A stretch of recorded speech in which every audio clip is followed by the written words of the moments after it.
భారతదేశానికి అనేక దేశాలతో సరిహద్దు ఉంది. ఒకవైపున మనకంటే పెద్ద దేశమైన చైనా ఉంటే, మరోవైపున మనకంటే చిన్న దేశాలైన మాల్దీవులు మొదలుపెట్టి శ్రీలంక, బంగ్లాదేశ్, మయన్మార్, అలాగే పాకిస్తాన్, వీటితో పాటు నేపాల్, భూటాన్ లాంటి దేశాలు కూడా మన చుట్టూరా మనతో భూభాగాన్ని పంచుకుంటూ సరిహద్దు దేశాలుగా మనకు ప్రపంచ పటంలో కనిపిస్తాయి. అయితే భారతదేశాన్ని ఆనుకొని ఉన్న సరిహద్దు దేశాల్లో ఒక్కటంటే ఒక్కటి కూడా మసీదు లేని దేశం ఒకటి ఉంది. పాకిస్తాన్, బంగ్లాదేశ్ అయితే ముస్లిం దేశాలు కాబట్టి అక్కడ మసీదులు విపరీతంగా ఉంటాయి. భారతదేశంలో ఎన్ని మసీదులు ఉన్నాయో మన కంటెదురుగా కనిపిస్తూనే ఉంటుంది. భారతదేశంలో కూడా ప్రపంచంలోనే అత్యధిక మసీదులు ఉన్న దేశాల్లో భారతదేశం కూడా ఒకటి. ఇక మాల్దీవులు ఇస్లామిక్ దేశమే, అక్కడ కూడా మెజారిటీ ప్రజలు ముస్లింలే.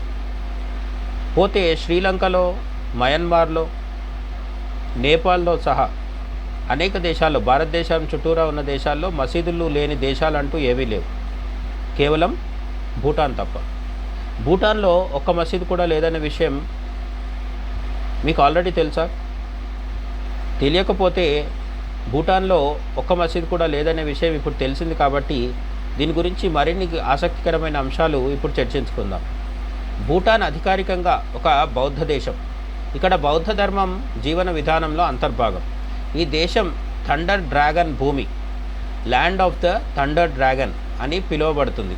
భూటాన్ ప్రభుత్వ విధానాల ప్రకారం అక్కడ మసీదుల నిర్మాణానికి అనుమతి లేదు. అక్కడ నివసించే కొద్దిమంది ముస్లింలు తమ ఇళ్లలోనే నమాజ్ చేసుకుంటారు. ప్రత్యేక సందర్భాల్లో వీరు భారత్ భూటాన్ సరిహద్దులోని జైగావ్కు వచ్చి అక్కడ ఉన్న మసీదును ఉపయోగిస్తారు.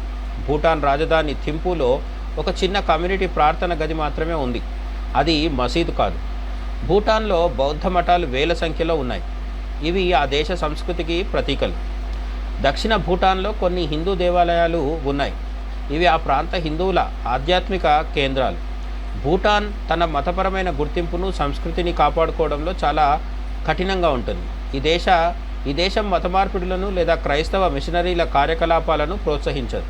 సోషల్ మీడియాలో దీనిపై చాలా చర్చలు జరుగుతుంటాయి. కానీ ఇది భూటాన్ యొక్క దేశీయ చట్టాల విషయం.